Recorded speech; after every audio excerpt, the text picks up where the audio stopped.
Every team, every topic, everywhere. This is Believe. Hi, this is Rachel Fisher. And this is Desi Jenikin. And we host the Hollywood Crime Scene podcast. We're really excited to tell you about the best Christmas ever on AMC+, where every day feels like Christmas morning. It's the holiday season, and that means it's time to see old friends like Buddy the Elf, Heat Miser, and Clark Griswold. Plus, you get a stocking stuffed with highly acclaimed AMC series like The Walking Dead and Mad Men, new series like Gangs of London and The Walking Dead World Beyond. They're all here on AMC+. So celebrate the best Christmas ever, anytime, anywhere. AMC Plus is the gift that keeps on giving all year long.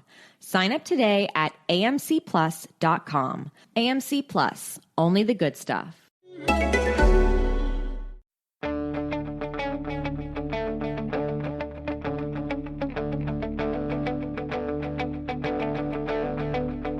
Ich warte seit Wochen auf diesen Tag und tanz vor Freude über den Asphalt, als wär's ein Rhythmus, als gäb's ein Lied, das mich immer weiter durch die Straßen zieht. Komm dir entgegen. Hello and welcome to Gegenpressing, the German football podcast from the Football Grad Network. I'm your host, Bryce Dunn, and joining me, as always, is Chris Williams. Chris, how have you been? Bryce, has been great, thanks. Busy week, European football, great weekend of German football, and thankfully, it was all on one day, so I've been doing a bit of gardening, out with the family, all that sort of stuff. What about you? Yeah, it has been a great weekend, hasn't it? Especially if you're in the UK, a long weekend, everyone's off on Monday, and sunshine. Who would have thought? Normally we get the sunshine maybe the day or two after it, don't we? But we've been rather lucky this week, Chris, haven't we? You've done well to spend it in the garden. I hope you had some sunscreen on. Yeah, on my big bald head. Oh dear. Well, need that or a hat or something, I would say. But man used to better weather than Chris and I would be Manu Veth, and he joins us as well. How are you, Manu? Yeah, I'm in Greece and it's been raining. Wow. What are the odds of that, eh? No, it's only been raining part of the day, to be honest. Most of the time it's been 28 to 30 degrees. Nice and hot. Wearing sunscreen. It's been nice. Yeah, checked out some Greek football, hung out with the Ultras of PAOK on the weekend. And I'm with Chris. I love the fact that all the games were at the same time. It just, it's something really special when you see all the results coming in at the same time and you can see the table change and shift in real time. There is no mathematics involved. It's just like all the teams playing at the same time. I love the last 2 days, match days of the season. It's just so much fun to follow. Yeah, it's brilliant, isn't it? I mean, we've complained plenty on the Mexican podcast, haven't we, Manu, about how they decide not to do that at any point. And yeah, there's something special about all the games being on at the same time. And yeah, as you said, the table can change quite dramatically, kind of as the minutes clock by. I feel that we're going to talk plenty about match day 33.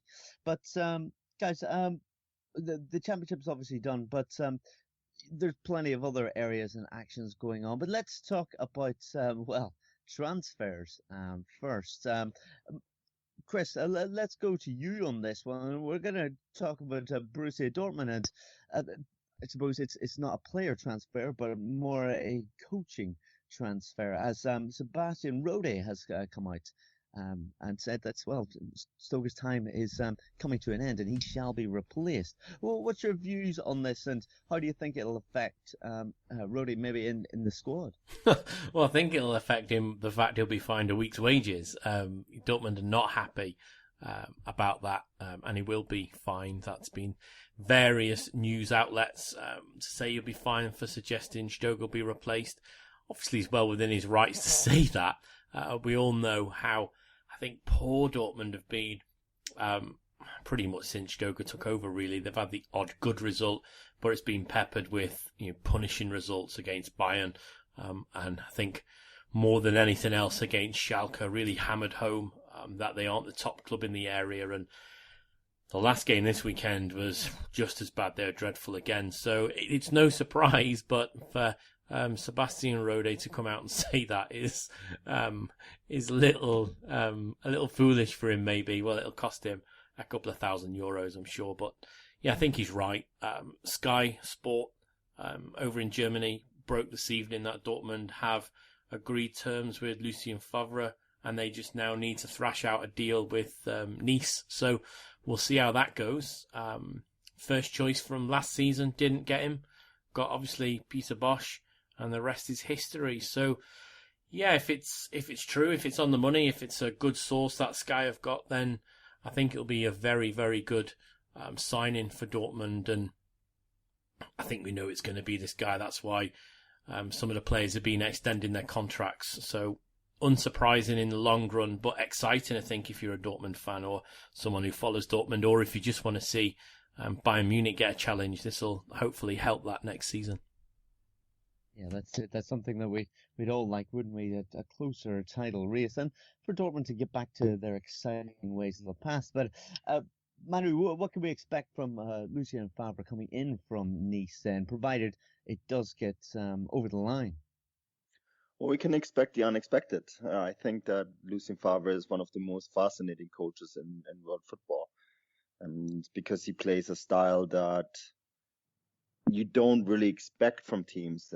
They crunched the numbers on Borussia Mönchengladbach a couple of years ago, when the year that they reached the Champions League underneath him, and they came up with the conclusion that Borussia Mönchengladbach shouldn't have been reaching the Champions League, because the team was conceding the most shots in the Bundesliga and taking the least shot in the Bundesliga. And then they started crunching the numbers, and it turns out that the way Borussia Mönchengladbach were defending is that they were only defending in areas where shots were dangerous. So they let teams shoot from areas where they wouldn't score anyways, and they were also only taking shots where there was a high probability of scoring, and that is the kind of stuff that Lucien Favre takes care of. So it's really interesting that numbers wise, teams actually don't perform well, but then of course, in terms of points and in terms of goals scored, etc., they do quite well, because he is very much into details. He's very much of a fanatic when it comes to working on every little aspect of the game. And I think he is the kind of coach that makes teams better. And the way it ended at Borussia Mönchengladbach, we of course remember that quite well, because he left after he lost the first 5 games last season. The season before, and Gladbach didn't really want to let him go. He felt that he wasn't reaching his players anymore, so he just uprooted and left. And that's the kind of coach he is. So I think he is a very unorthodox coach. He's also one of the nicest people in football. When you see him in interviews, when you hear him speak, it's always very intelligent, and it's very genuine. And I think that Borussia Dortmund are getting a very, very, very good coach, if it's true, which I think we all kind of assumed for a long time it would be. But I guess we have to all wait for the final confirmation by the club and by the coach. But I mean, he's a fantastic coach, and I think if Dortmund get him, he will be exactly the kind of coach that they should get. And it is the conclusion to last season, because last summer they already tried to get him, right? And they didn't, so they had to go with Peter Bosch, and unfortunately that didn't go. Yeah, quite exciting times. And we have mentioned, haven't we, in previous podcasts, that there was going to be a lot of coach movement this summer, and it looks like obviously Bayern Munich, they got sorted. It looks like Dortmund are edging closer to finding their man too. Another man being linked with a move to Borussia Dortmund is Juventus right back Stefan Lichtsteiner.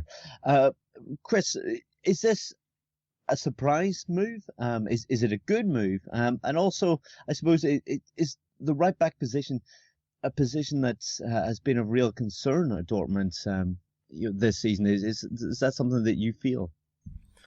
I'm a little perplexed. Obviously, he's a good player with a good pedigree, Swiss international. He plays Juventus. He's played a number of games in Serie A. He spent a number of time on a bench, and of course, earlier on, I think it was this year, he was injured, but he's 34. Doesn't really fit the bill with Dortmund signing. But, as you said, that right back, I can't, he can play right back or right wing. I can't see him moving into that right wing area, but, right back wise, Piszczek's had a poor season. I think I've mentioned it many a time. I was at Wembley when, he was pretty much undone by Tottenham, down that side.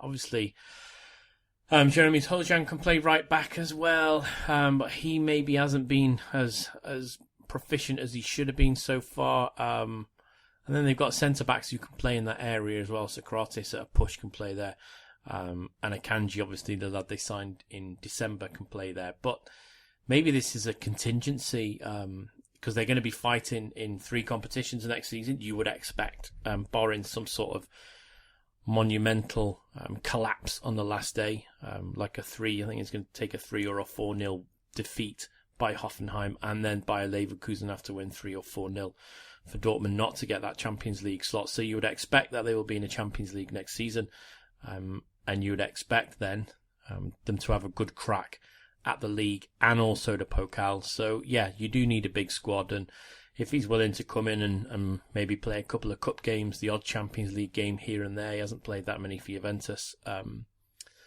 It's a surprise, but we've all said that this Dortmund side at times is a little inexperienced and a little youthful. So what do you do to counter that? Bring in a couple of players who are a little older with a wiser head on their shoulders. So if it works, I think it's a bit of a coup for them to bring in an experienced player that can maybe train and lead the other defenders and hopefully pick their game up a little bit for Dortmund. But I'm a little surprised. But as mentioned just previously, I can understand why they may want to bring in someone who's 34. As they're not 100% confirmed yet. It seems extremely likely. Kicker said Dortmund are the likeliest choice. Bild have said it's done. I think it's. I'm with you, Chris. I saw it and I was like, huh? That's an odd one. And then I spent some time thinking about it, and it actually makes a lot of sense to me because an older experience and leadership is what the side lacked many a times. And they tried to give that leadership role to Nuri Sahin and Marcel Schmelzer, who were just not qualified for it. So bringing in someone who has that voice, who has seen it all, who has been through many, many battles, I think is maybe exactly what the side needs. And if he's fit, he can play 90 minutes, maybe every second game. I think this is a great addition. And I'm really curious, this signing comes today, a Swiss player, experienced Swiss player. They signed Marvin Hitz, a Swiss goalkeeper, last week, right, to replace Roman Weidenfeller. Swiss. Who else is Swiss? Lucien Favre. It's all pointing into that same direction, isn't it? Yeah, it certainly is. And Chris touched on it a little bit, Manu, about different areas that they may need to work on, Dortmund or invest in. Manu, what areas do you feel need to be addressed in the summer, apart from maybe bringing in a little bit of experience like this? A striker. Be that Michi Batshuayi or someone else. Favre worked very well. I actually watched the Nice game last night. And Nice against Olympique Marseille.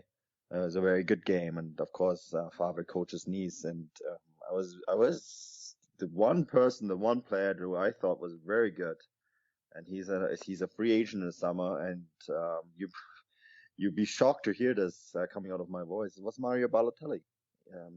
Favre has actually taught Mario Balotelli to focus on football, and if I could see him being a much cheaper option than Batshuayi, and he looked great. He looked fit. He looked dynamic. He fell back. He looked for space. I thought he was a great player, and he's available on a free transfer. I think there will be a lot of clubs looking at him, and I'd be curious if Favre is the man, if he would be willing to take a risk on someone like him. Not saying that I heard anything about it, but it's just something that struck me. Wow, that would be a big move, wouldn't it? Chris, I'm going to have to go to you on that one. How do you feel about the possible links of Mario Balotelli? Obviously, you've been a Liverpool fan all your life, and we seen him a spell there when it seemed like his focus was not on football, but as Manu said at Nice, he's found that scoring touch once again. Well, yeah, I feel like I've slipped back 12 months because he was heavily linked last season, wasn't he? Yeah, he was. His agent, Raiola, came out and said he would play at Dortmund this season. Obviously, that didn't transpire. Yeah, I mean, when he was at Liverpool, he had a little bit of baggage. Great player when he wants to be. That was his problem at Liverpool, and that was also his problem at Manchester City at times. He's a fantastic player when he wants to be. It looks like he may have turned himself around a little at Nice with Favre. Can he do it in the Bundesliga? Well, I think maybe Dortmund are missing that little bit of a Lamborghini driver now Aubameyang's gone. So I don't know. I'll reserve judgment and wait and see. But if he's going to be on a free, you could do worse than sign Mario Balotelli for free. Depends on what his wages are like, etc. But I would expect them to bring in, like Manu says, a striker, because if Batshuayi goes back to Chelsea, you're pretty much looking at Yarmolenko and Isaac out-and-out strikers. Obviously, Philip plays a little bit wider. And they need to plug that gap, that 31 goal a season gap that's been left since Aubameyang went to Arsenal. So, yeah, for me, striker. I would also maybe say, if they're going to bring in a defender, maybe bring in an older midfielder for the reasons that both Manu and I have said. 3 competitions, a bit more leadership in the centre of park. Can maybe drop in, drop out for a couple of games. Maybe someone in their early to mid-30s, I think, may strengthen that side a little bit, but we'll wait and see. Interesting that there's lots of rumours that Osama Dembele may be on his way out of Barcelona, be that loan or move. So, and the grass isn't always greener, and he's found that. So we'll wait and see. But yeah, Balotelli would be a shock for me. But you never know. Do it. I say do it. Why not? If Favre is the man to come in at Dortmund, he's obviously tamed Balotelli's demons. Try it. What could possibly go wrong? It would definitely be. It would definitely be plenty for us to report, wouldn't it? The potential of it anyway. I love it. I would love it, man. I think that the league needs players like that. We need characters like that. We lost someone like that with Aubameyang. Bring it. Do it. It'd be worth doing it just for that 4 Toons video that we get on the Bundesliga EN feed. Yeah. Do it. Oh, well, potential exciting, maybe too exciting for Dortmund times. But let's see what happens. Watch this space, as they would say. Guys, let's talk about Bayern. Let's talk about the champions. It looks like Frank Ribery has just got himself a renewed contract, an additional year there. Chris, let's go to you. What's your opinion? Do you think this is a good move, bad move? We've talked all year about how him and Robin may be going. It looks like they may be sticking around. Yeah, not surprised really. That Ribery's definitely extended. I thought in this Champions League run they had before they were put out by Bayern, very unluckily. I think everybody will say they're the better team over 2 legs, just couldn't take their chances, and goals win games. But I thought Ribery was key throughout this whole Champions League run-in, especially since Jupp Heynckes came in after that PSG beating back in, I think it was a turn of the year, wasn't it? So yeah, unsurprised really. Not really surprised that he's only been given an extension till 2019 as well. So I think that's on track with what we've thought for the whole season. I would probably expect Robin to get something similar, especially now we know who the manager's going to be, or the head coach is going to be. It's going to be Niko Kovac. I don't think he will have been, or don't think he will be as ruthless as Thomas Tuchel would have been. So I can definitely see the pair of them staying now for an extra year. And if they can come on and make the difference, we just talked about how Dortmund could do with some experienced heads. If Robin and Ribery can come on when things aren't going particularly well, or they can play the majority of the cup games, especially the Champions League group stages and the early rounds of the Pokal, that'll give the rest of the side fresh legs. So, yeah, it's a good move for me. Obviously, he's a class player, as they both are. And I think it would be a shame if either of them left the league, probably when they've got enough still to give. I would say after 2019, they'll probably be on their last legs, so I couldn't see an extension after that. But I think it's good news for Bayern, and it's good news for everyone that watches the Bundesliga, and that these two guys should be staying. Yeah, Robin is on the promotion today. The pictures got leaked of the new Bayern shirt that they're gonna wear next weekend, and he's on the.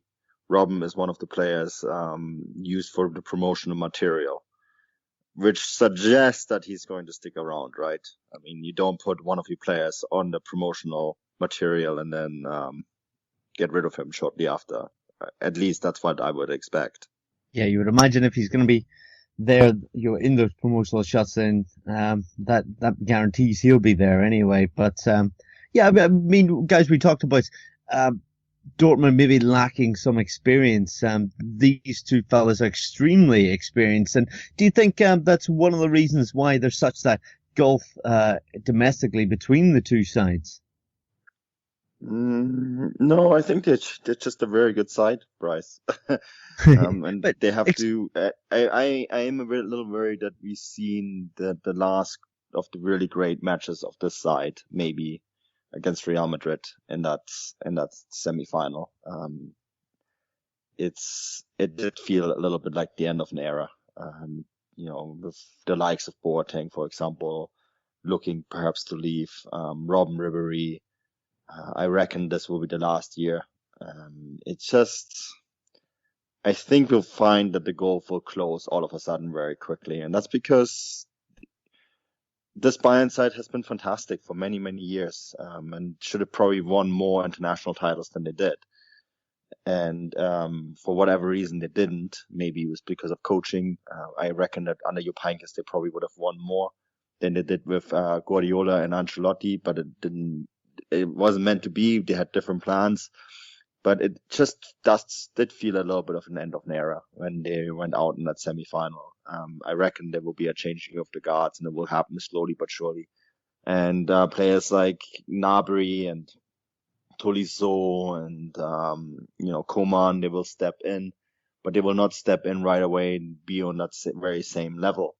So I think next year is going to be a very fascinating year in that regard. And I think when you say the difference, yes, this side, we'll look back 20 years from now and say this was possibly one of the best Bayern sides that they ever had, right? On the same level than what they had in the 70s when there was Gerd Müller, Beckenbauer, Sepp Maier, and all these guys there. So I think that is something that we have to just appreciate, especially when you watch the league as well.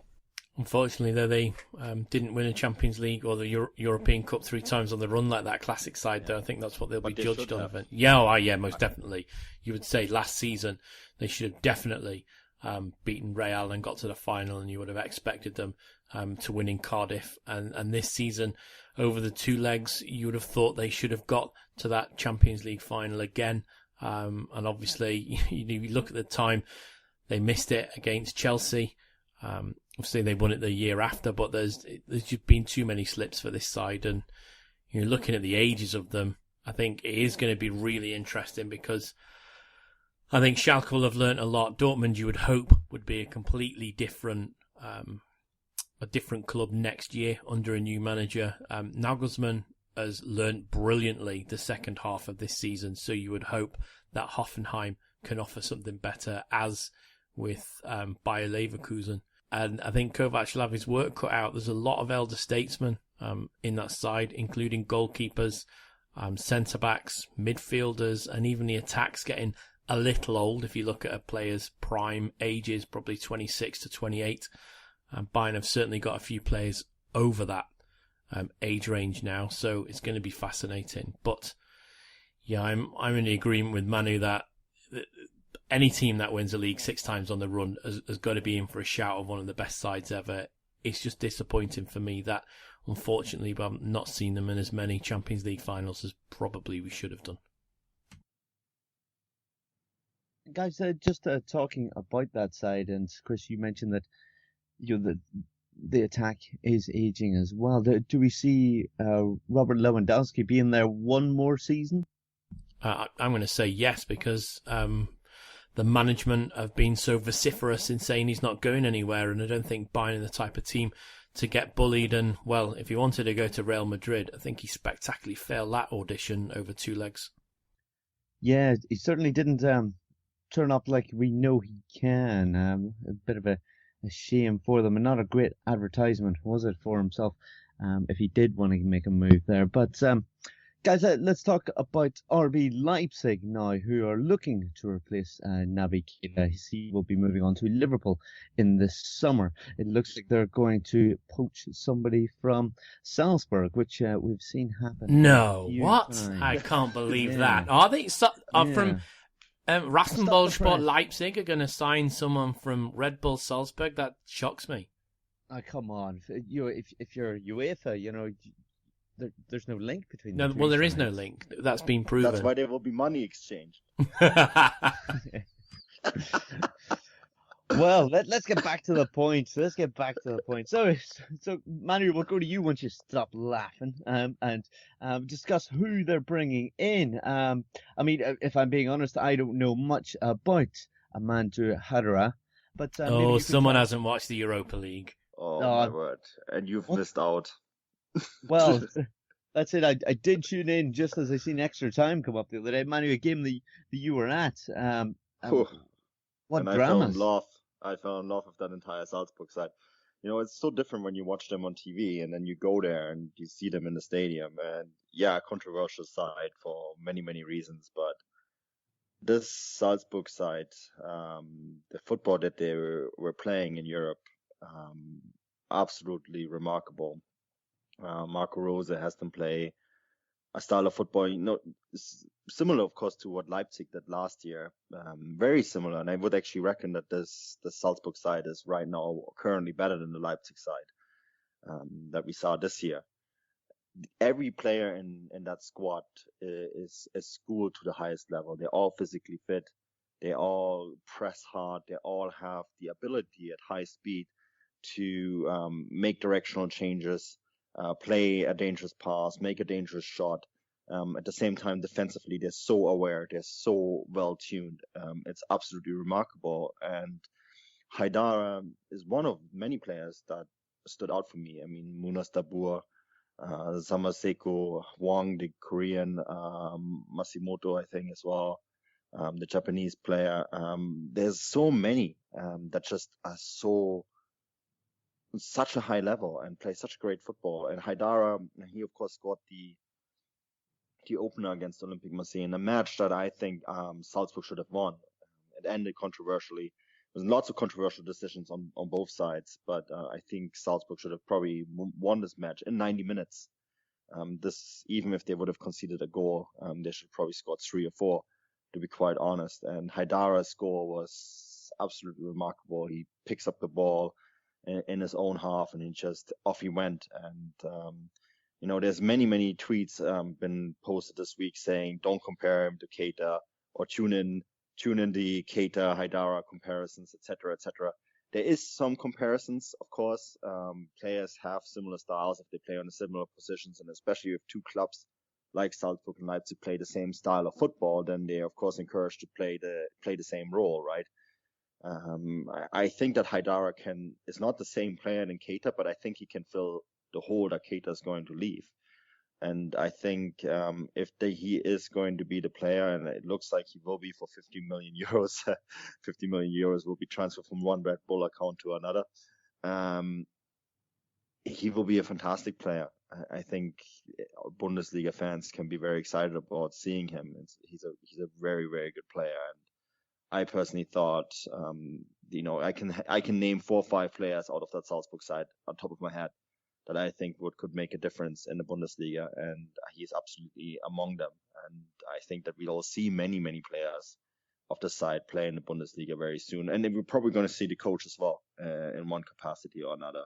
So yeah, he's a really, really great player, and from a very good side. Chris, talking about Naby Keita, I mean, obviously RB Leipzig should be strengthened by likes of him maybe moving on, because a lot of people are suggesting that his focus just hasn't been there this season, and maybe that's contributed slightly. I know it's only one player, but to their performances, also that and trying to juggle European football and domestic. Would you agree that Naby Keita hasn't? The RB Leipzig fans haven't seen the best of him this year. I'm going to be controversial and disagree. For the main reason is I saw one of those brilliant graphs that almost looks like, a pentagon. Tells you the strengths. And if you overlay Keita's season this season with his season last season, it's not that dissimilar. I think the problem is last season he was tremendous, and this season he's been okay. He's still been very good. And I think that maybe people's opinion of him has been taken, or maybe he's playing a little bit beneath himself because he's moving on at the end of the season to Liverpool, and how focused is he? And I think that sort of followed him around. And then there was is he going in September? Is he going in January? All the palaver that went around that. So I would say it's very harsh to say he was poor, but by his own high standards of the season before, I don't think he was at that level at peak Naby Keita as we saw the season before, but I think he still had a decent season. And Manu and I will be there for his last game on Saturday. So we'll be at Hertha Berlin. So, it will be interesting to see him. I think maybe his departure, I don't know if it'll strengthen them, but we have to remember Forsberg was out for a while. Orban's been out. Werner's looked tired. And I think this all comes, Bryce, and we've spoken about it before, as the three of us, is that Leipzig just didn't have the squad depth to play, Saturday, Tuesday, Sunday, Wednesday. They didn't have the squad depth for that. And they took a bit of a hiding in the Champions League, which I think put their heads down. And now at the probably the crunch end of the season, they slipped off. Okay, they had a fantastic result over the weekend, but the past 2 to 3, maybe even 4 weeks, maybe even 5 match days, they've looked really tired, I think, because of their exploits in the Champions League and the Europa League and the fact that they're a threadbare squad. So I wouldn't pin it all at Naby Keita's door. I'd say he's probably one component into why Leipzig aren't second place like they were last season. Imagine if you could shop the shelves of all your local liquor stores at the same time. Well, spoiler alert, you can with Drizzly, the #1 alcohol delivery app. Drizzly lets you compare prices from local liquor stores on a huge selection of beer, wine, and spirits, then get them delivered right to your door in under 60 minutes. And right now, Drizzly is giving all new customers $5 off their first order. Just enter promo code SAVE5 at checkout. Download the Drizzly app or go to drizzly.com. That's DRIZLY.com. It wouldn't be the holiday season if there wasn't candy, right? Celebrate the holiday season with the Holiday Crush. They've sprinkled candy with a holiday theme and fun-packed challenges every week for 5 whole weeks, finishing on January 4th. The more challenges you complete, the better your chances of unwrapping delicious rewards. So, are you ready to crush the holidays? Play the Holiday Crush now. Download it from the App Store, Google Play, or Windows Store for free. Terms and conditions apply. Yeah, well, there you go.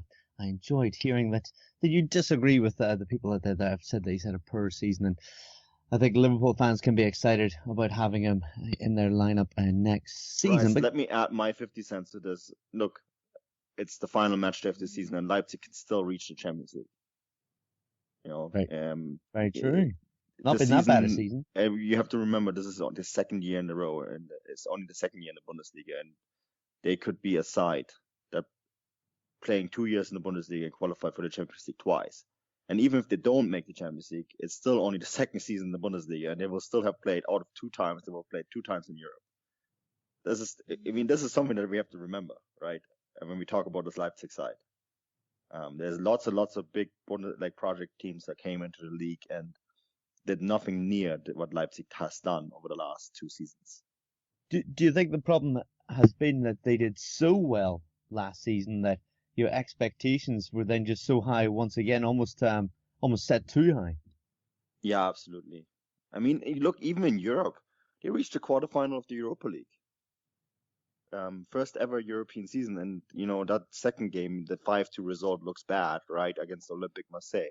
But keep in mind that that I think that fifth goal was scored very much at the end of the game, and Leipzig were pressing for scoring their third, and then they would have gone through, been to the semi-final. I think yesterday, towards the end of the season, they were tired, they were exhausted, and that's because the club doesn't have the depth, which you can't have after only playing, 67 games in the Bundesliga in your entire history of your club. I think we have to sort of put it into perspective a little bit. And Chris and I are going to be there. And when they are playing Berlin, they have really, if everything goes their way, they could still be in the Champions League next year. Straight up. So, I think they are pretty much where they wanted to be.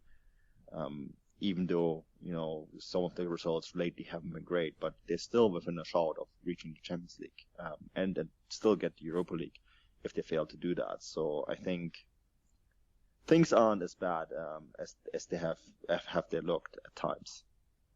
I think they will be kicking themselves come the end of the season, because I can see them getting past Hertha. Obviously, Hertha have got very little to play for, so you would maybe forgive them for having their mind elsewhere, like on a beach. I just can't see Hoffenheim getting beat by this Dortmund side at the moment. And with Bayer Leverkusen, you never know what you're going to get, so they could get turned over at home by Hanover. But if Dortmund are to beat Hoffenheim, obviously, and Leverkusen don't get the results required at home against Hanover, and Leipzig storm past Hertha Berlin, then they will take that fourth place slot.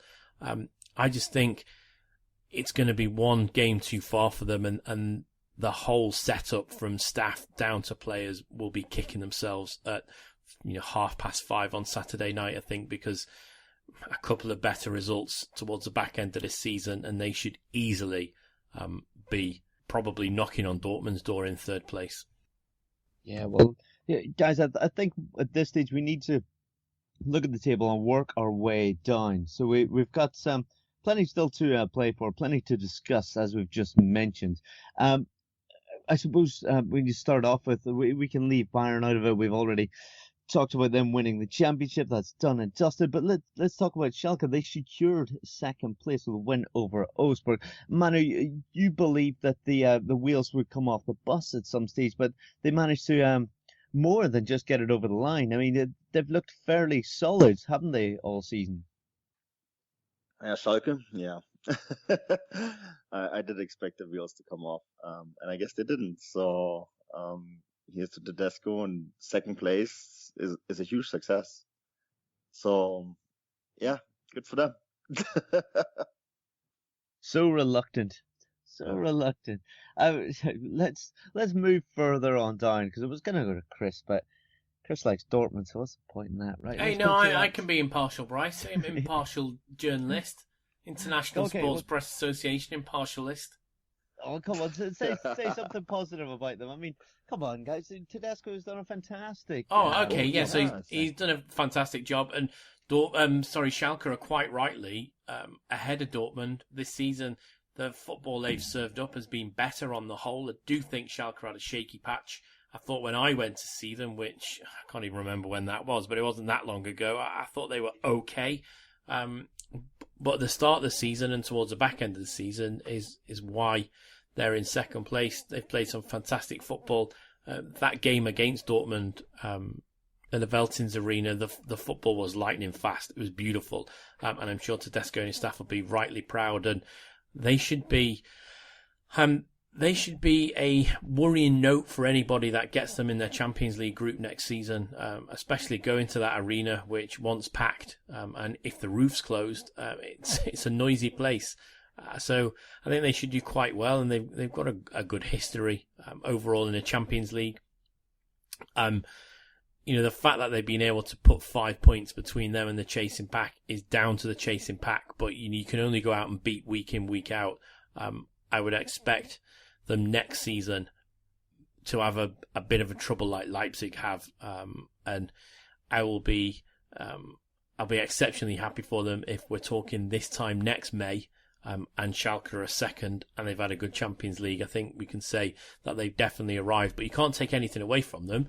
They've had a really good season. I think they just had maybe a month or two where they're a little bit shaky towards the back end of the first half of the season, and then coming out of that. But since then, they've been absolutely fine. And the league table doesn't lie after 34 games. If you've got a good gap between yourselves in second and the chasing pack behind you, then it's fully deserved. You don't get to 33 match days on 60 points and in second place by a fluke.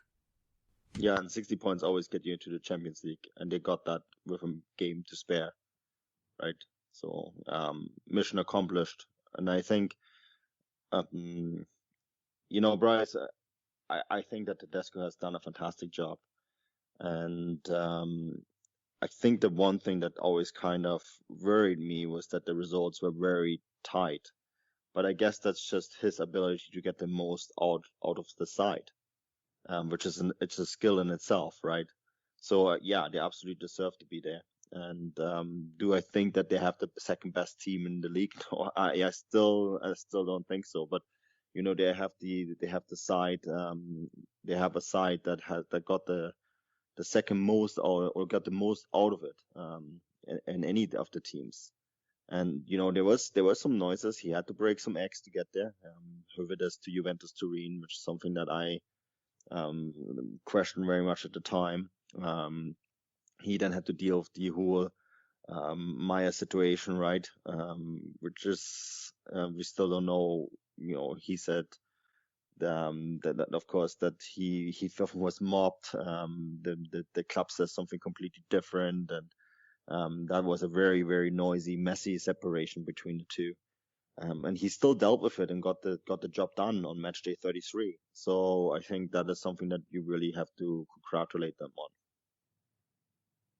Yeah, absolutely. I think they've done very well there when people wouldn't have expected him to come in and do such a great job, such an inexperienced coach. Well done, Schalke, I suppose. But we need to talk about who's going to get into the Champions League. We touched on it a little bit there. As you see, Borussia Dortmund are sitting in third, Hoffenheim fourth. They will play each other on the final match day. So we have Schalke, as we said, on 60 points in second, but then third, Borussia Dortmund 55, Hoffenheim on 52, Bayer Leverkusen on 52, and RB Leipzig clinging on there with 50. Chris, let's go to you. You said that you don't see Hoffenheim losing on the final day, but do you see Dortmund possibly getting a draw and finishing in third? Good shout that. A draw, potentially. Just the way Hoffenheim have played lately, they've been scoring for fun. But over this season, Hoffenheim have got that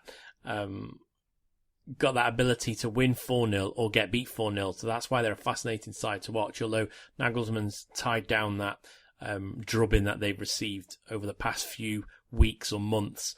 So I just can't see this particular Dortmund side, especially the way they played against Mainz on the weekend. The fact that Stoger's going, the fact that all the players are saying he's going. In fact, some of them are saying it very loudly in the press. I think it's a broken team in a broken changing room.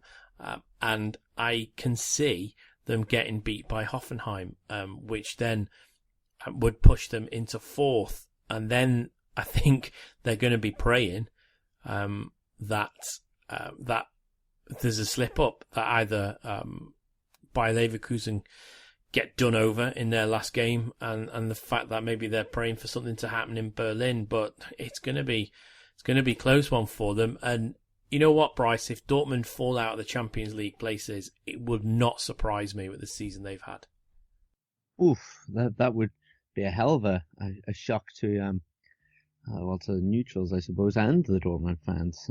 But Manuel, it would be a little bit surprising, would it not, for the top four in the position that they're in at the moment, not to see it through. I know Bayer Leverkusen are on 52 points, but if Hoffenheim were to win, Leverkusen would need a massive final day, wouldn't they?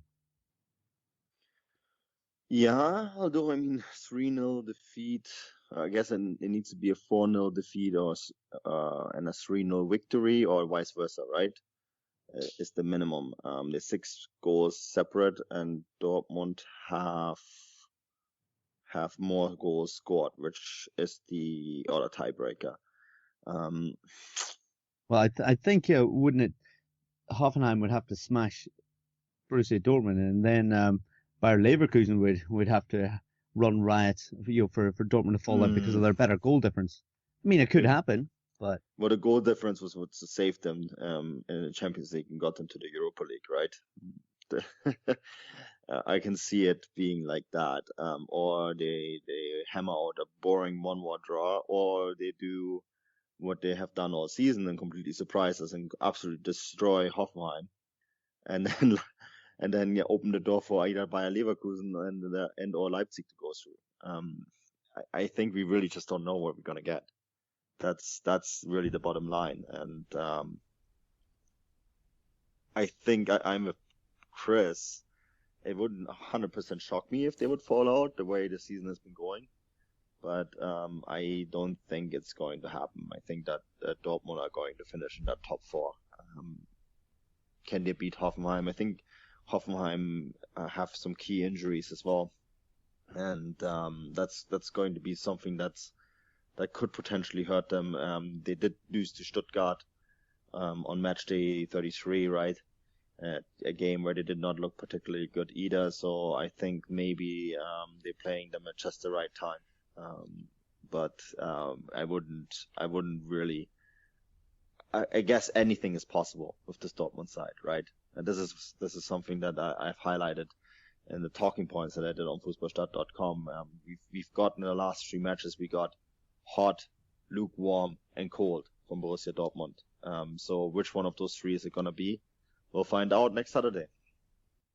The only thing that worries me for the teams going forward, Hoffenheim obviously fell apart in that Champions League qualifier, and then I didn't think they did particularly good in the Europa League.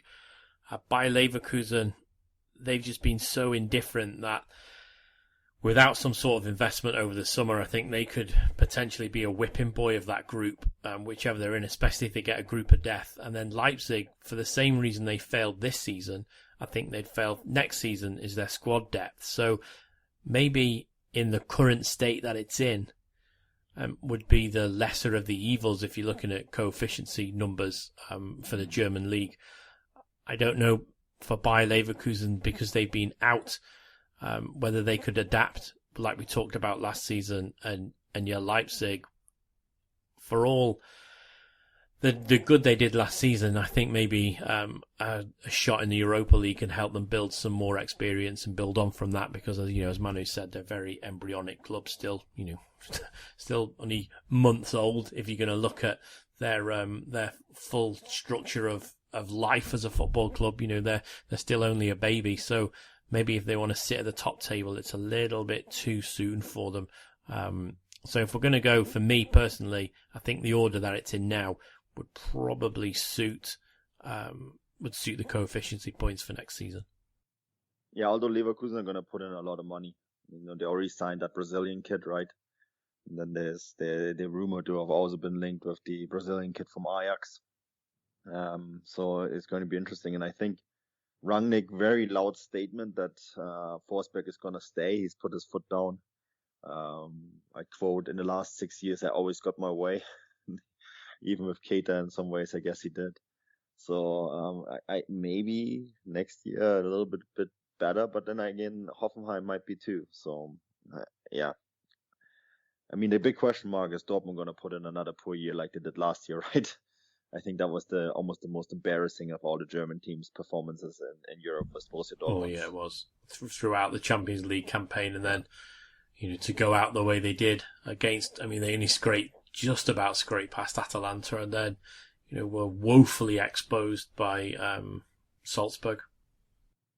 Yeah, so guys, I feel let's move further down the table and let's talk about Europa League and who's possibly going to qualify for that. At the moment we do have Bayer Leverkusen sitting in 5th. They have a spot. We've got RB Leipzig also in there, but there's sides like Frankfurt, Stuttgart, Gladbach still with the possibility of getting in. Manu, who exactly are we going to see get into the Europa League for next year? I mean, that's a tough one to call as well.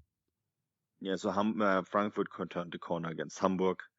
Stuttgart were fantastic against Hoffenheim. Gladbach were great against Freiburg.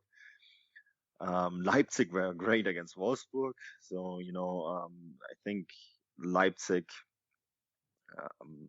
they have to be a little bit careful because, they could reach the Champions League, but they could also completely fall out of Europe with a defeat. And if Stuttgart and Frankfurt can both go past them, technically speaking, Gladbach could do, but I think the goal differential is just a bit too much. But yeah, they have to watch it against Berlin. They need to go for the win, no matter what happens in terms of Champions League, because they need to also nail down that Europa League spot, right? There's a lot to play for on this final match day, and I think the right teams are in the right form, and I think we're going to be, of course, at one of the key matches in that regard. But there's, when you look at who's playing who, Frankfurt will face Schalke, which is probably an easier tie because Schalke are in party mode, right? They have nothing to play for. Stuttgart will be playing Bayern in Munich. You would think that Bayern will be in party mode as well, but they're going to get awarded the title. They will want to win that match. And then Gladbach are in Hamburg. That's not an easy game either because Hamburg are fighting for survival, and we'll get to that in a moment. But there's so much intrigue, and I think it's very exciting that we have. People are saying the Bundesliga isn't interesting on the final match day because the title is decided. But look on how many open things we still have. Essentially there's still a lot to play for on this final match day, and I think it's going to be very intriguing to see it all fall into place. And I don't want to put in a prediction right now, Bryce, because that final match day, all the kickoffs, 3:30 in Germany, and we're going to see the table move up and down, and there's going to be decisions, and there's going to be goals that are going to affect it there and over there and here and there. It's going to be just fantastic. Yeah, absolutely. There's still plenty going on in the table, isn't there? Chris, can you add anything more to what Manu's just covered with the Europa League battle? I mean, who do you see maybe coming out on top there? Well, it's a difficult one. I do think it's probably beyond Gladbach because they're going to have to, at the very minimum, they're going to have to hope that Leipzig get beat by 2 clear goals and they win by 2 clear goals to even think about taking 6th place. So for that reason, I can't see Hertha beating Leipzig by 2 clear goals. So I think that puts Gladbach straight out of it. So out of Frankfurt and Stuttgart, it's so going to be so hard to call, and it's going to be fascinating keeping one eye on what's going on the pitch in the Olympiastadion and then keeping the other eye on the computer or the phone or the tablet, or maybe even all three. We should get all three out, Manu, and we can have a couple of games going on at the same time. We will definitely do that. And remember, seventh is enough too. Yeah, so of course it is. Yeah, 7th is enough. So it's going to be, yeah, it is going to be tight. So maybe it's not all over then for Gladbach, but I think Gladbach have got the hardest one because, Manu's been predicting it for quite a while that Hamburg are just going to scrape past Wolfsburg on the last day, and maybe that's where we're going to be for the relegation game in a week or so's time. But it's going to be fascinating, and whilst I'm happy to call the Champions League, Bryce, it's too close to call for the Europa League slots. It's so close. When you look at that table, it's, I think 6th to 9th, that could look reverse, completely mixed up or the same. And I think it's impossible to call at the moment. Yeah, that's it. You need to get the table in front of you and just have a little look at just how close this is. If Frankfurt wins 17-0 and everyone above them gets beat, they could sneak into 4th place. Well, you heard it here first, eh? You heard it here first. Schalke have secured 2nd, so You never know. It could be on the beach. We'll see. We'll see. I'm kind of looking forward to Chris saying, "I told you so." But let's just wait and see. Guys, so let's move further down the table and do more discussions and predictions as we talk about the relegation battle. So, yeah, I mean, who's going to possibly get dragged down into 17th place, or who's going to be in the relegation battle, Manu? We've got Wolfsburg sitting with 30 points at the moment. Hamburg sitting in with 28. Wolfsburg will be at home to Cologne, who have been relegated already. It'll be difficult to see them really going for it, but I suppose you never know, do you, with the Bundesliga? And Hamburg play Gladbach. Manu, how do we even call this one? Well, what's going to happen here? I have no idea, and that's great. For Hamburg, I was following those matches on the ticker, and Hamburg scored a goal to make it 1-0 on matchday 33, and everything was going for them, and another goal got caught back, and Wolfsburg were losing their match against Leipzig significantly at that point, right? So it looked like already Hamburg had sneaked past Wolfsburg on matchday 33, and then they didn't because they got 2 goals called back, both rightfully so. So it is fine margins. Hamburg have been playing good football under Tietz, and I think they can beat Gladbach. And then, of course, they have to hope that Köln, as you like to say, they're not on the beach yet, but maybe want to leave the league on a high note and drag Wolfsburg down with them. I think there is an element to that because they have to also think about next year. What will they prefer, right, next year in the Bundesliga too? Will they prefer Wolfsburg or Hamburg as a competition? It's a good question. Something to keep in mind because they can influence it. So I think that they wanna go out on a high note, and maybe they will even prefer Wolfsburg to de-destruct in the second league, rather than having a traditional city like Hamburg in there that will have probably all the fans behind them. But we'll find out. We have no clue what's going to happen, and it's going to be very fascinating to watch. I think it would have been a different prospect altogether if Cologne had been at home for this last game. I think to say goodbye, right? Yeah, I think they would have wanted to really go out on a high. They might do anyway, but when they're at home, Cologne can be a different side, can't they? So, Wolfsburg will be happy to be home for that one. Chris, can you make it any clearer for anyone as to who might go down in this one? I mean, it's a tough one to call, isn't it? Well, if you're Cologne and you're relegated already, what better way to go out than dragging someone else down with you? So, if they were to pump Wolfsburg and Hamburg were to win, then, they're going to drag them down. But even Freiburg must be a little worried, especially with their horrendous goal difference of minus 26. They need to be worried. But I think it's going to be a straight fight between Wolfsburg and Hamburg for who takes that final place in. It's a shame they're not playing each other. I think that's the only way it could have got more spicy, is if those two sides were playing each other. But I think the big winners of this match day 33 that we've just seen are Mainz with a brilliant win at Dortmund, have propelled themselves clear and have justified their place in the league next season. I've no doubt they will be down where they are now, scrapping again.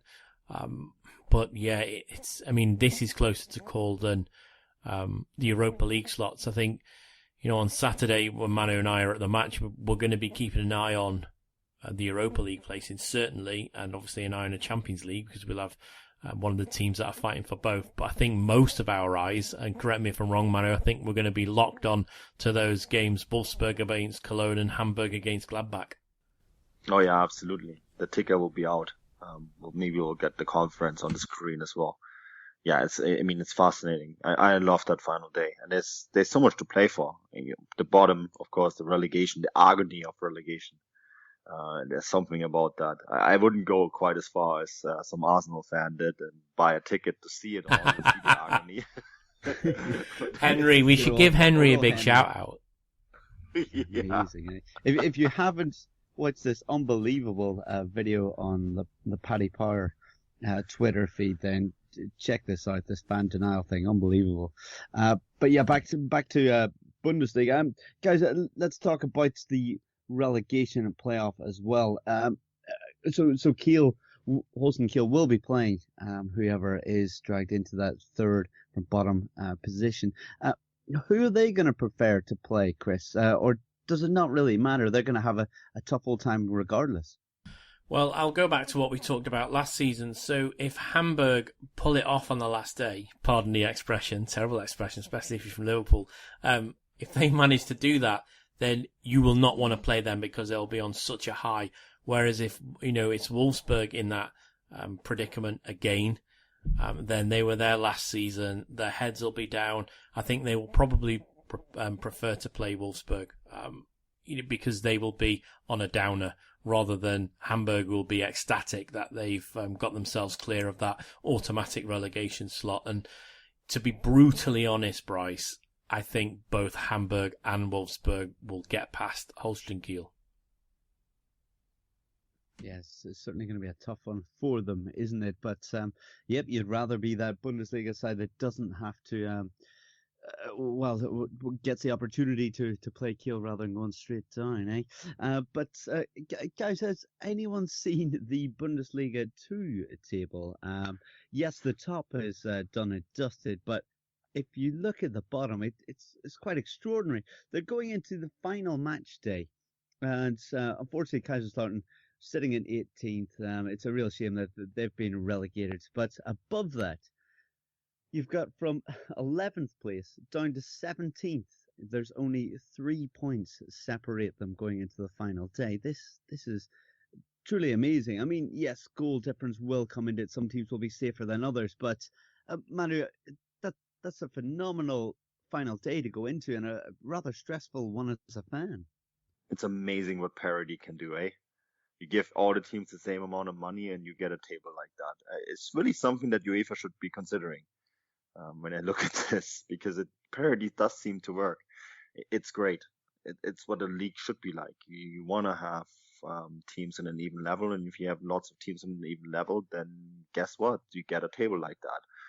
And we're going to be at one of those matches, right, Chris? We're going to be at the Dynamo Union Berlin match, and the Dynamo are very much a team that are going to be looking left, right, and center and seeing what's happening in all these other cities, because they're going to be bibbering because their goal differential isn't great, -9. They have 2 points, a 2-point gap, but if everything goes really badly for them, they could be sitting on 16th or even 17th by the time the dust settles on this. Yeah, absolutely phenomenal. I mean, that's going to be another exciting match day. That's all taking place on Sunday.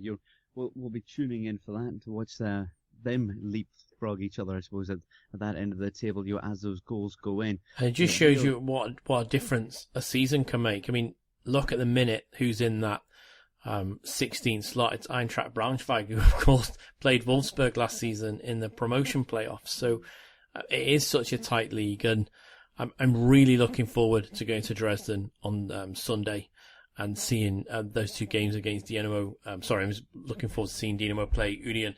I think it's going to be a cracking fixture, and it's going to have an extra spice to it. The fact that Dynamo can be pulled down into a predicament should they get it drastically wrong. It's so tight. I mean, this is harder to call than the league above it, isn't it? Well, yeah. Look at that matchup as well. Darmstadt taking on. I mean, you've got 14th, against 15th, both on 40 points. That's going to be a hell of a game. Yeah, exciting times. Anyway, guys, that more or less does it. I think we've covered quite a lot, even starting with the likes of transfer talk, and then explaining that there's still plenty going on in both of the German leagues.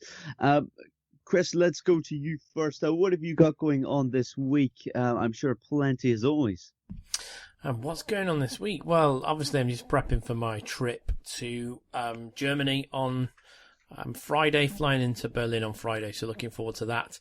And then, Bryce, all eyes will be on UEFA for Tuesday or Wednesday, when hopefully should find out if I've got Champions League accreditation for the final or not. Yeah, that's it. We'll keep our fingers crossed for you as well, Chris. Very exciting times. And Manu, what have you got going on this coming week? You're still in Greece?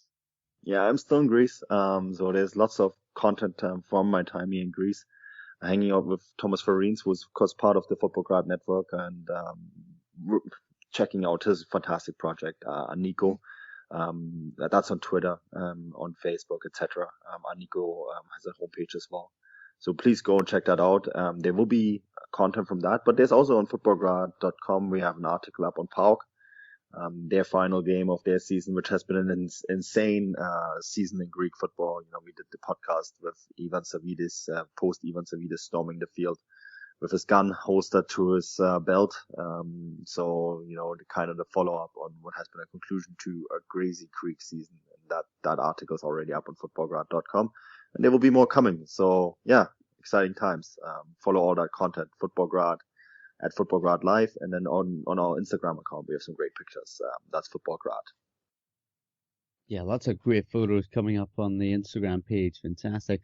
Always plenty going on at Football Grad Live on Twitter as well, guys. Definitely tune in there for plenty of content. What have I got to plug? I suppose the Golazo podcast, the Mexican football podcast, will be coming up in the next day or two, I hope, because we've got plenty to talk about with the knockout football, as it has towards the end of the season. The Ligue 1, both the Monterrey sides getting knocked out. Exciting times. Guys, if you've enjoyed listening, feel free to interact with us on likes of Twitter or wherever you download your podcast. And please give us some positive feedback. We'd greatly appreciate that as well. Enjoy the sunshine while it lasts, especially if you're in the UK. And get prepared for the exciting weekend ahead next week. There's going to be a lot decided, a lot of chops and changes during those games. We're very looking forward to it. Until then, thanks for tuning in. And auf Wiedersehen.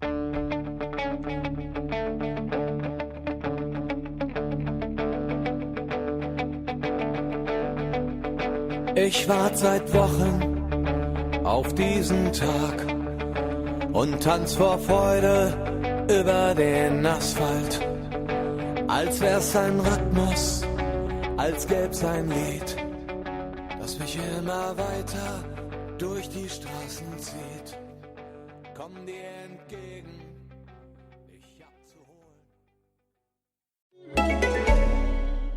It wouldn't be the holiday season if there wasn't candy, right?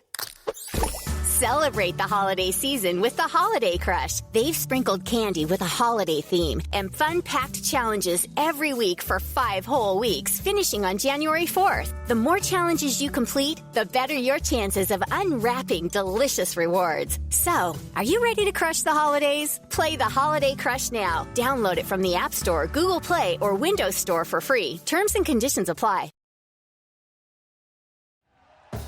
Thank you for listening to Believe. You can show support to your host by subscribing to the show and giving us a 5-star rating on your preferred platform. Check us out at Believe.com and search for BLEAV on YouTube.